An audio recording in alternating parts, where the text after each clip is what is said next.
Good day, in my case, good afternoon. My name is Richard Lawhern.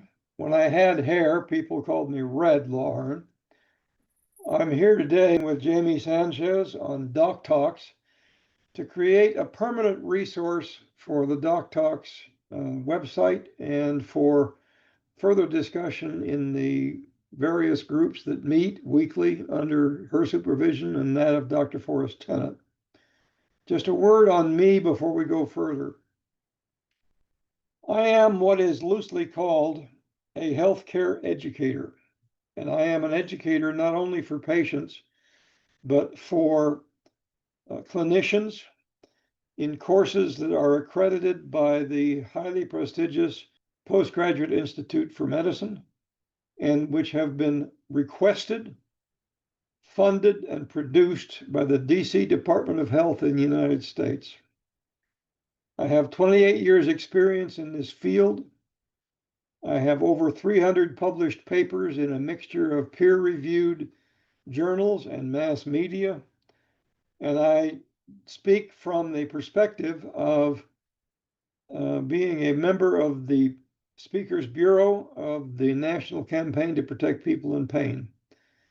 Dr. Forrest Tennant is one of our speakers panel. We are actively supporting multiple meetings every month, particularly through the good offices of Nurse Pat Irving, who is a member of our Speakers Bureau. What we will do today is we are going to show you something that qualifies as you saw it here first. And let me explain what that's going to amount to. As an outgrowth of the continuing medical education that I've published with the DC Department of Health, I was invited to submit an abstract and to prepare a briefing given in March of next year at the Synchronicity Conference in Roslyn, Virginia, just across the river from DC, to an audience of clinicians, patients, and bureaucrats. The bureaucrats will be from multiple agencies of the US government, and the message that you will see here is presented to them in a period for their purposes of about 20 minutes. That's going to be a real challenge. I will begin this presentation by noting to them the background that I've just shared with you, and by stating to them that by the time they leave this presentation, they shall be made aware that they are active participants in the largest healthcare fraud ever perpetrated against the American people. And I specifically include in that indictment the fact that they are affiliated with organizations that have deliberately conspired to deny safe and effective treatment to people with agony. And those people comprise an audience of over 25 million people in the United States. This paper is derived from the presentation is derived from a previous paper titled An Indictment of U.S. Public Health Policy on Pain and Addiction Management. Some of the slides here that you'll see shortly have been repurposed from a 1.5-hour CME course that was invited and funded by the sponsors of Sync 2025. Now, who am I? Well, you've just heard that. This is what the audience will see. I'm a non-clinician, but I am probably unique among patient advocates from the perspective that I have access to a searchable archive of over 20,000 links to papers that are germane in this subject matter area. In order to understand real prescription opioid risks, we have to speak to 6 key studies. And I want to make a point of remarking as we go that this material was briefed to the senior FDA leadership in July of last year and to the chief of staff under the director of the National Institute for Drug Abuse in October of 2024, both of which have promptly ignored and attempted to suppress this input. Key study findings. This summarizes what you're about to see. First of all, the incidence of treatment-related substance abuse or overdose is very likely less than one patient in 1,000 who are treated. It will be rare for the average clinician to see one case in 20 years of active practice. 2, in the rare cases where overdose or suicide events occur in clinical patients, the strongest risk predictors are from the mental health history of the patient, not prescription of opioids. And 3, 45 years of data published by the US CDC and Veterans Administration prove beyond contradiction that the US opioid crisis was not caused by overprescribing, is not being sustained thereby, and has been fraudulently misrepresented by every US healthcare agency. Now let's go into the 6 key studies. The first is now 15 years old. It is from the Cochrane Library, and it is Dr. Noble and others are represented in that group. It's a systematic review of 26 studies, 27 treatment groups, and 4,890 odd participants. It shows a high incidence of trial discontinuance due to adverse side effects or insufficient pain relief. However, all of the studies associated with clinically significant pain reduction, they are associated with pain reduction, but the evidence was considered at that time weak because there were a number of compounding factors involved. The indications of opioid addiction caused by treatment were quite rare, 0.27% among studies where it was reported, and that's basically 7 participants out of 2,613 trials patients. Key study 2, and this one is very important because it is the largest study of post-surgical outcomes ever conducted in a general population in the US. It was published in 2018 by Gabriel Bratt and colleagues.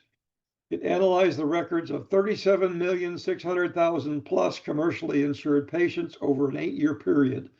I might also add that among that group, the possibility that some of those members will already have entered with an opioid use disorder is very, very small, because commercially insured patients are almost never addicts. This study identified 1 million plus opioid naive patients who underwent 8 types of surgery. And by naive, it was meant that the patients had not received a prescription that was recorded in their records for more than 8 days during the previous 6 months before their records were analyzed. Misuse was defined as a diagnostic code for opioid dependence, abuse, or overdose. However, we now know that dependence is not an abuse or a misuse of medical opioids. It is simply the result of any continuing dose of opioids that is for long enough to create changes in the patient's absorption of pain medicine and withdrawal symptoms if they are taken off too fast. Codes for opioid misuse, however, were identified in 0.6%, and that kind of a number is too small to reliably predict when anyone will have a problem with opioids in the future. And moreover, it's a number that has a lot of statistical variation in it because a lot of doctors don't really know what the hell it means. Dependence, which is to say physiological tolerance, is much more frequent than addiction or even than substance abuse. We also know that from sources other than Bratt's material, the total use duration after surgery tracks strongly with the relative failure rates of the surgical procedures that were compiled in this study. It does not track at all to opioid type or dose level. Study 3 is by Elizabeth Oliva. I should say Professor Oliva or Dr. Oliva. And it addresses what is called the STORM model. It is the development and application of the Veterans Health Administration's stratification tool for opioid risk mitigation to improve opioid safety and prevent overdose and suicide. If that's not a mouthful, I don't know what is. However, what it did was it took a population of 1.1 million Veterans Administration patient records for 2 years for patients who had been treated with opioid analgesics for any reason under the supervision of a VA clinician. It developed a highly accurate predictive risk model for next year overdose or suicide event risks. However, it did not provide a prediction for risk of substance use disorder per se. Other studies do address this issue. Over 50 factors in the patient histories among these 1.1 million were analyzed. They found an overall incidence of overdose or suicide events, and that is both attempted suicide and successful suicide, on the order of 2%. I might add that this is a level of risk somewhat elevated above the general risk for non-veterans, and that was an expected outcome because veterans have a much higher incidence of PTSD, a much higher incidence of depression, and both of those factors are strongly correlated to overdose and suicide.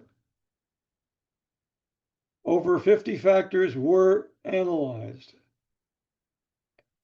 The risk was too small to confidently predict bad outcomes in individuals, but it was large enough to flag some patients who might need stronger oversight and support. And likewise, some factors in the patient history are much, much more important than risk predictors. And let's take a look at what some of those are. This is an extract from a table that has 70 entries in it. The variable in patient history is on the left column. And that's to say the patient history will record one of these 8 factors as among the top number of relative risks. The number of occurrences is in the central column among that 1.1 million. And the odds ratio compared to simply the number of people who have been treated with opioids says an overdose or suicide event will occur 23 times more often in patients who have that kind of a history than in patients that are simply prescribed opioids. Detox is the next lowest, and you can go down the list at your leisure. I hope you will do that when you go through this presentation simply by stopping the presentation in real time and reading through the details here if you need them. Out of this top factors, what we get is maybe, let's see if that's in the next chart. No, we're going to do this here. What this tells us is that factors in the patient's mental health history are from 4 to 24 times of higher risk than prescription of opioids as such. 4 to 24 times. And out of these 8 factors, only one is directly related to opioids as such, and it's the third from the bottom. Someone with 3 or more classes of sedating pain medications will have a risk factor of about 6 above that a patient simply who is prescribed opioids and doesn't show the 3 classes of pain meds. Now let's go to number 4 and 5. Howry Jalal and his colleagues published a landmark study called Changing Dynamics of the Drug Overdose Epidemic in the United States, 1979 to 2016. It was in the prestigious journal Science. in 2018, and the reference, by the way, is to a reference in another paper that I published. It analyzed 650,000 CDC accidental drug overdose deaths over that period. It found that the curve by year is exponential. It is to which 8 contributing factors are involved, and the balance between those factors shifts by year. The year in which the maximum percentage of yearly reports involved a prescription involved no more than 22% of the contributions by that factor. Likewise, there's uncertainty in this chart. We need to acknowledge it. Unspecified narcotics or unknown narcotics were reported in about 22% of accidental drug mortalities. There is an additional source here as well, and this is number 5. The state unintentional drug overdose something system, reporting system, got it, dashboard in 2022 indicated that about 12% of drug overdose deaths involved a prescription drug. I might add that in 2023, that number dropped to 8%. And the great majority of these also involve stimulants that are almost never seen in patients, specifically cocaine and meth. Now, let me come back to that, and I may shift back in a minute. Here are the charts from Howard Jalal's paper. This is the horizontal axis is the year. The vertical axis is the rate per 100,000 US population. And we see that the rate climbs from about 1 per 100,000 up to as high as 17 per 100,000. And the fit is really quite good to an exponential. But now let's come over here to the left. These are the roughly 8 factors that contribute to that curve.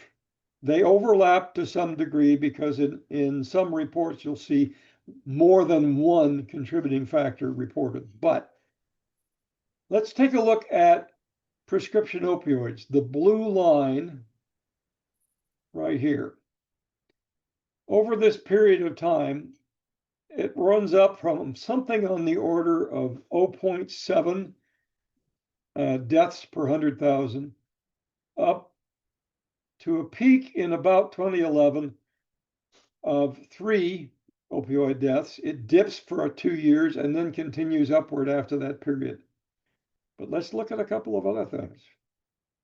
Heroin is the red curve. That one starts out loafing around down here again, starting at about 0.6, all the way out until 2010, which is about 0.9, and then it takes off for the stratosphere. And then synthetic opioids other than methadone, and methadone is a synthetic opioid, even though it's used in some pain situations. That's the tan curve. That one, again, loafs around, somewhere around 0.6, all the way out to 2013, and then it heads again for the stratosphere. This should clue us to a basic issue. What happened in 2010 that caused these avalanches? Well, I'll tell you what happened. 2 things. One, the US FDA mandated that oxycodone would no longer be delivered in any form other than abuse resistant. That means it can't be melted down in a spoon somewhere and injected. But second, and this is important, in 2010, state prescription drug state prescription drug management programs began to be imposed in the various US states. Between 2010 and 2013, all 50 US states built their own PDMPs. When they did, the prescribing business model for pill mills was destroyed in flames on the ground.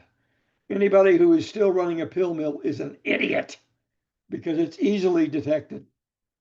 And what happened then? Well, two things. One, the PDMPs were a little bit less prevalent, and they went out of business.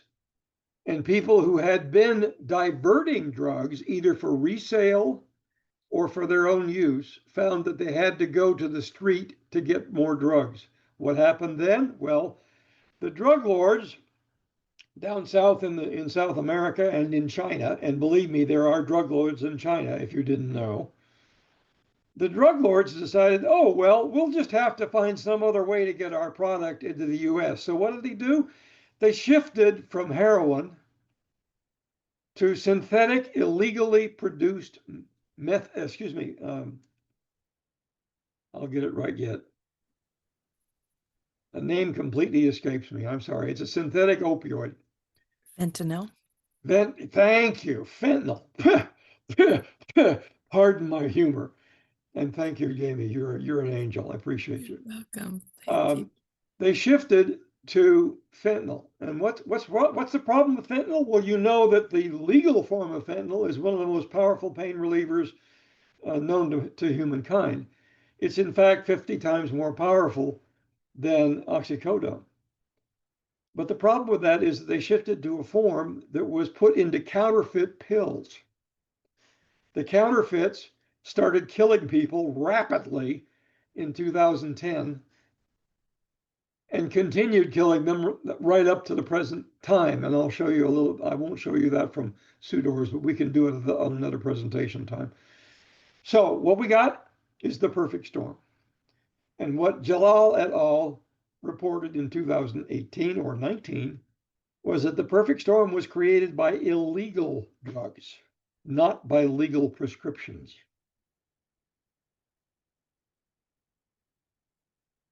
And these are the highlights of my presenter notes from the Jalal study. I'm not going to beat this to death with you, but you can read it later. When a prescription is found in postmortem tox screens, that's toxicity screens, it's almost always accompanied by illegal opioids. And these days, that means primarily stimulants like cocaine and crystal meth.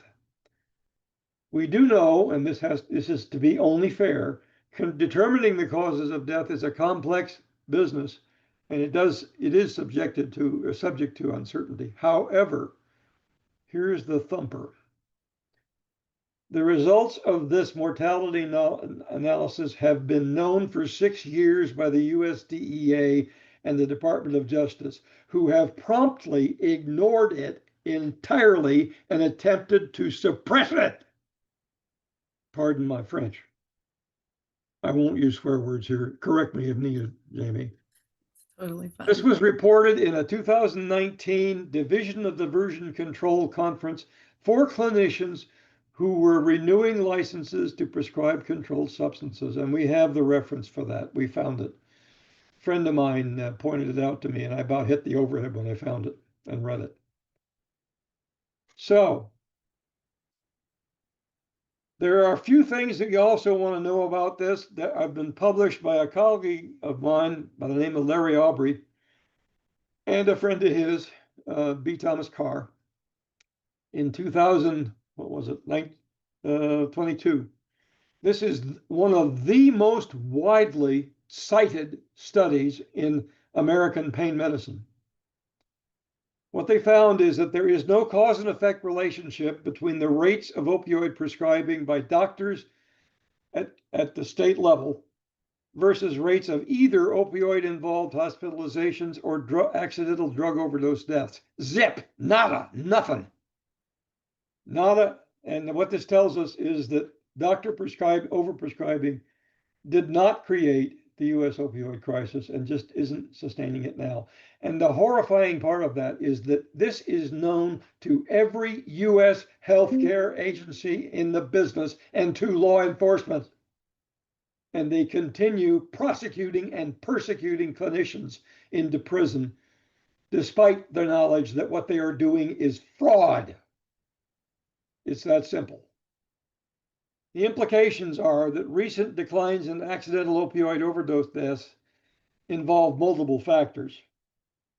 But one of those factors might be that the number of previous deaths among street addicts have thinned the herd. They were not clinical patients in the first place, and they're dying at sufficient rates from continuing use of counterfeit pills that contain fentanyl, that the numbers of deaths are dropping simply because there aren't as many of them.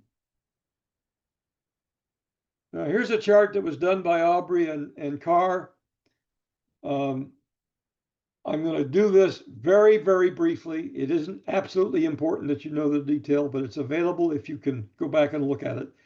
Down here on the bottom, we have the number of deaths that involve an opioid prescription. It varies between something on the order of 15,000 to maybe as high as 16,000 over a period of 9 years.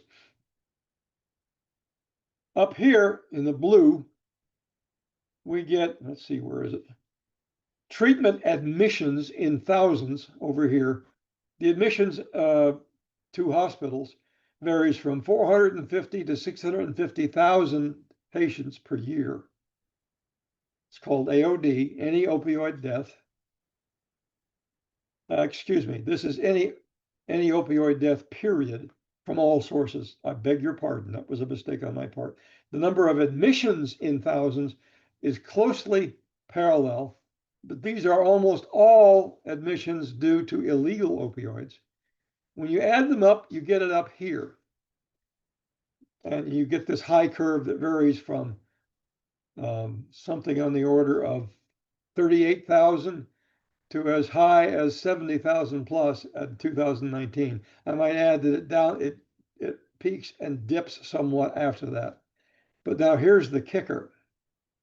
This green curve is a measure of the total volume per capita of clinical opioids that are in circulation or that were prescribed year by year. That drops like a freaking stone from about 800 MME per capita to about 350 MME per capita. It moves in exactly the opposite direction to the death curves.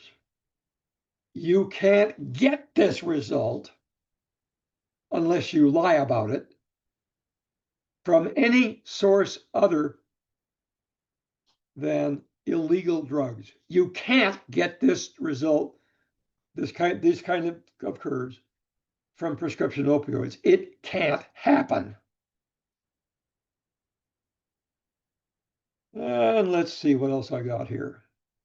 There's some other notes made, and I'm not going to beat this entirely to death. There's something called genetic polymorphism. What it amounts to is that all of us individually process opioids in the liver when they come into our system. Matter of fact, we process over 90% of all medications in the liver. But it turns out that the genetics that we have as individuals mean that individuals process differently from one to the next. What the CDC did in 2016 and didn't correct in 2022 was that they conflated a lack of long-term trials for opioid safety and effectiveness with a lack of effectiveness, which of course is stupid. And they used inappropriate protocols for their randomized double-blind trials.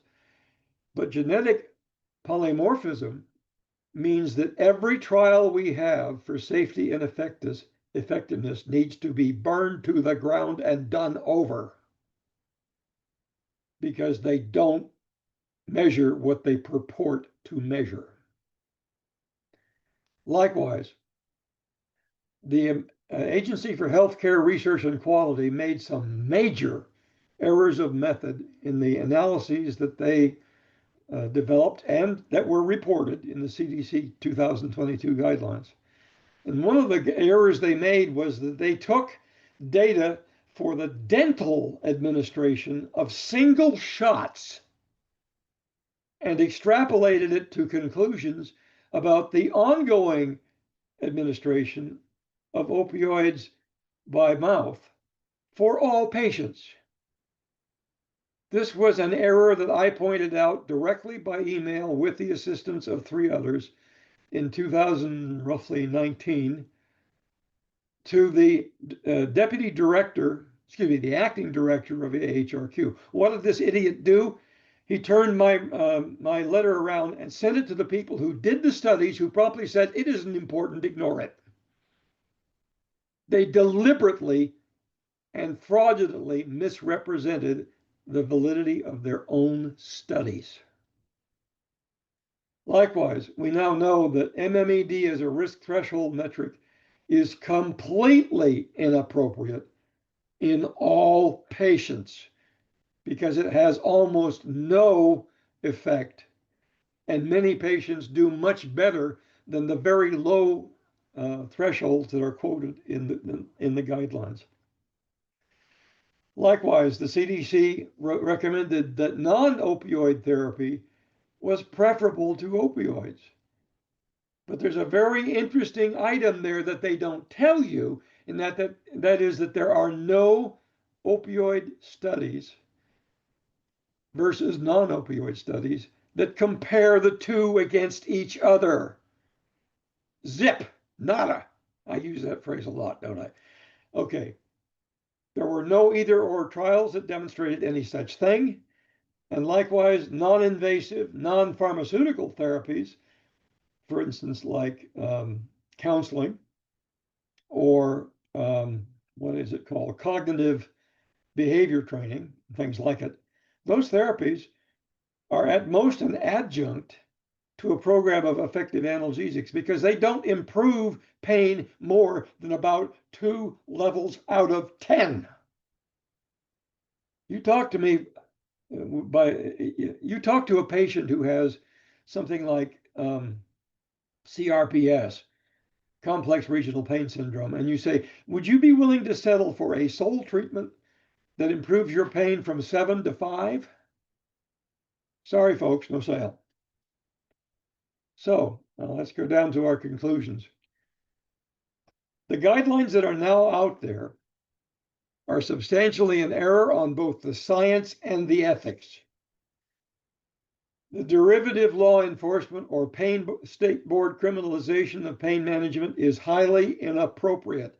There is no consensus practice standard in either pain management or addiction treatment. And I might add that the most recent edition of the Diagnostic and Statistical Manual that tells doctors what addiction is was invalidated as a framework for research by the National Institutes of Health 10 days before its publication. It is arguable that the DSM and the thing they called substance use disorder is scientifically invalid. It isn't what they say it is. The only ethical appropriate course for action that is open to the CDC and the Veterans Administration is to repudiate and withdraw their 2022 guidelines and to inform state boards, law enforcement agencies, attorneys generals, and judges that those guidelines may no longer be used as a reference for prosecuting physicians.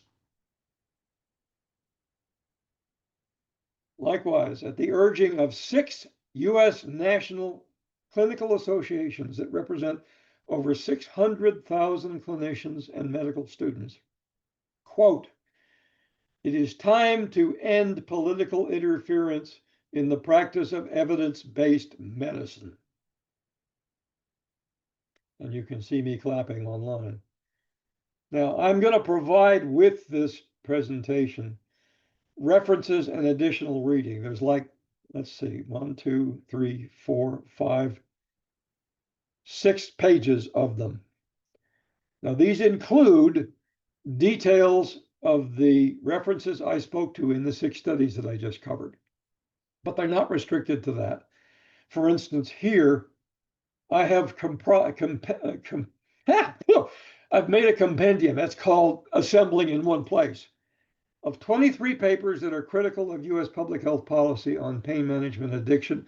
It was published A year ago in the American Journal of Biomedical Science and Research, I might add, I just published another article by invitation in the same journal. And it basically lays out the case that supports my conclusion that there is no consensus standard. And nobody can tell anybody at any level in any context what the appropriate and consensus-based standard is for prescribing opioids. There isn't any. So doctors must rely on the publications of their specialty organizations and of the colleges of medicine that publish and that board certify clinicians in the various specialties. Now, this pretty much brings us up to current. We have some time. If Jamie wants to pose questions that follow up on what we've presented, I can go back and speak to any issue that we think I've made a mess of, because now and then I do. Something that isn't in this presentation, but is really, really easy to find. I have published 2 courses in continuing medical education with the sponsorship of the DC Department of Health. The courses are free. They are online. They take 3.5 hours to very carefully go over the same territory you are seeing here. They are open to a wide variety of clinical specialties, including dentists, I might add, because they need this stuff too. And they are open to patients. You can be a much more effective advocate on your own behalf or on others' behalf if you take these courses and make yourself some notes. You don't have to apply for CME credit to take the courses. That's a separate process that you do kind of one thing after another.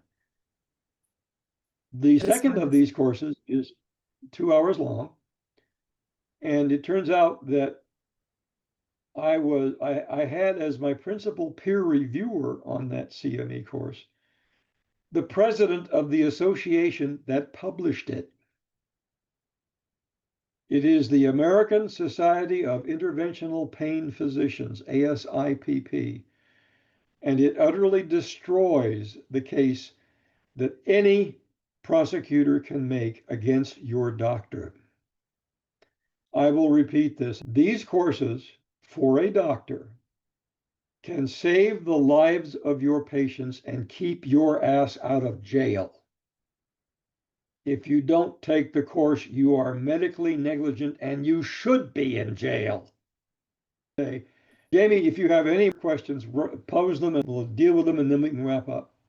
Thank you so much. I really appreciate you, Dr. Lawhern. One thing I did want to know is for those that might not be well versed is what is an MME and CME? Are those related or are they different? Not really. MME is morphine milligram equivalent and parenthesis dose. MMED is also used. It's a way of measuring how much of an opioid you get, accounting for the fact that there are differences in effectiveness from one opioid to another. An MME, 1 morphine milligram equivalent dose, is a tiny little dose. 20 MMME is, some people do well on it, lots of them don't. Some patients do very well on 2,000 MMED. And this is work that Forrest Tennant has done and reported. We can find it. It may even be in my reference list. Now, CME is a different thing. CME is continuing medical education.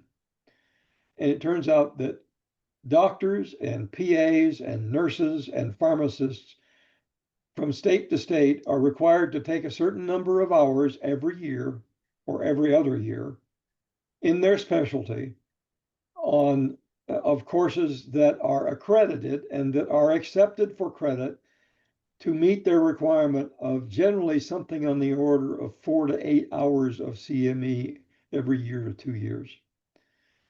The courses that I presented are CME courses, the 2 that I've mentioned. If any of you have questions, I can be reached for follow-up at any of my venues. One of them is Facebook. I'm Facebook/red.lawhern, LAWHERN. And I am also available by email, and I answer literally hundreds of inquiries every week at lawhern@hotmail.com, HOTMAIL.com, LAWHERN. So this is not a one-time only deal, even though this is intended as a DocToks reference and resource. So what I'm saying is, and this is almost a meme, this is something I say to people a great number of times, and I'm very happy to. You are not alone. There are 14 of us on the Speakers Bureau of the National Campaign to Protect People in Pain, that's NCP3, of which about half are clinicians, each of them with over 40 years experience. Others are patient advocates. We've got a lawyer on board. We're looking for more. We have some really excellent statistical analysts on board. We already have a distribution list in excess of 1,000 people. We are about to start building a nonprofit organization so that we can begin acquiring funds to support attendance at various conferences, and likewise provide the full breadth of our papers online for anyone who needs them to give to a clinician, or if you are a clinician, to study, because this is a field where you must constantly and continuously study, or you're going to hurt somebody. That's right. I'm glad that you brought up everything that you brought up. I hope that people will take this seriously and realize this is a matter of life and death, and it does involve them. I would like to pose one more question, if I may. If you happen to know someone who may run across this video and they say, why should I care? I'm not in pain. I'm not an intractable patient. I'm not a legacy patient. I'm not disabled. What does this have to do with me? What would you say to that person? I will say this, and I actually have said this to someone. The best information we now have tells us that 120 million patients in the United States suffer from pain every day. And of those 120 million, approximately 24 million suffer from pain that is sufficient to destroy their lives. If you aren't personally a pain patient, the odds are excellent that you have a family member who is, or a neighbor who is, or a friend or multiple friends who are. This is relevant to you personally. And as long as our healthcare agencies are permitted to go on committing fraud, you and your friends are being harmed stupidly. So join us, please, in any capacity you can. Get on our mailing lists, get on the mailing list with DocToks and others, and make your voices known. We will train you.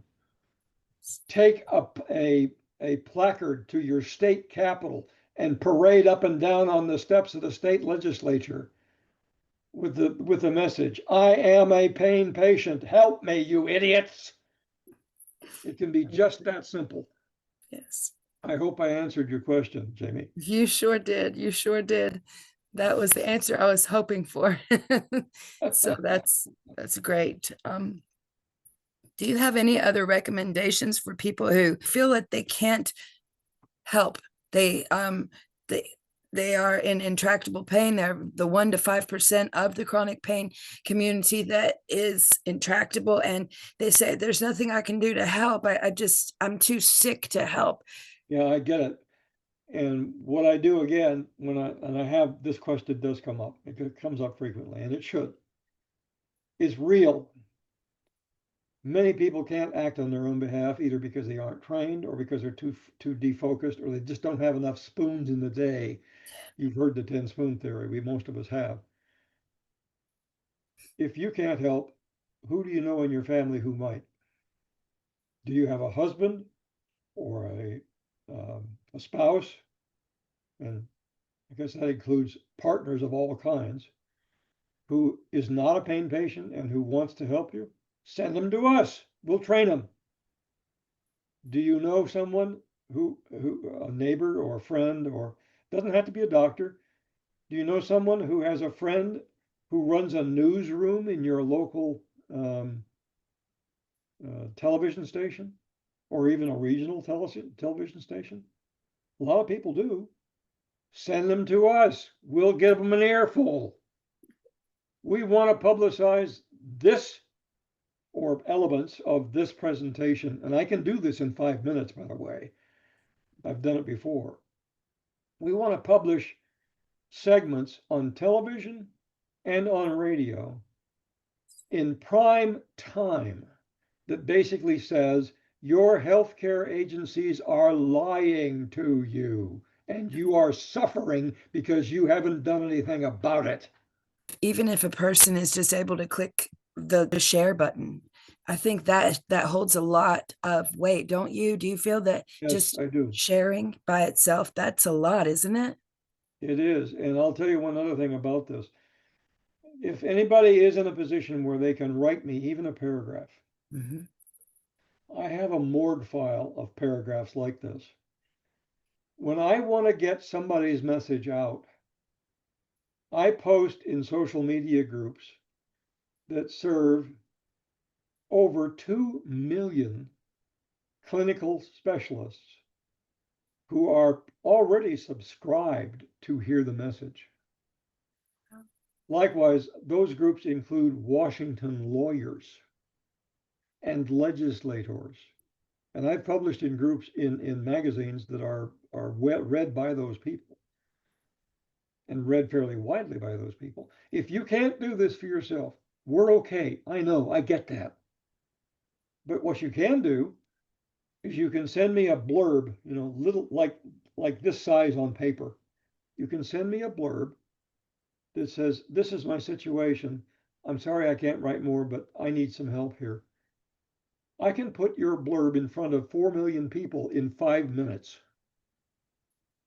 Any of us can do that, and I'm training the rest of the membership in NCP3, and we're right now, as a matter of fact, right now this session, we're training people to do exactly this, to be able to hit that share button and to send me something brief, or to send any of the members of the board something brief, and to say, please get this out.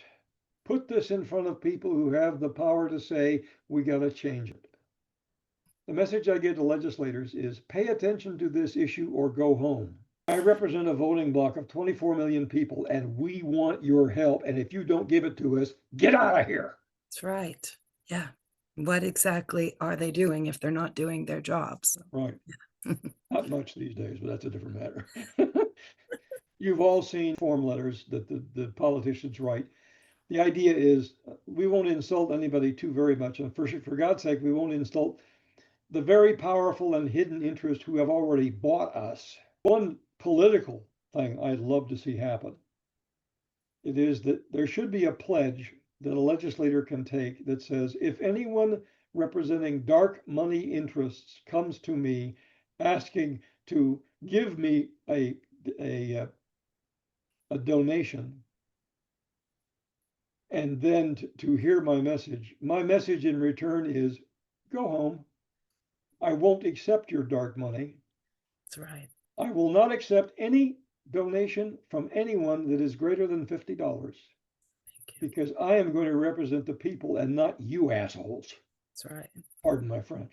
I have an article on Kevin MD that basically makes the case for taking the pledge, something that our legislators need to do, because right now they're operating as the term I use is shills.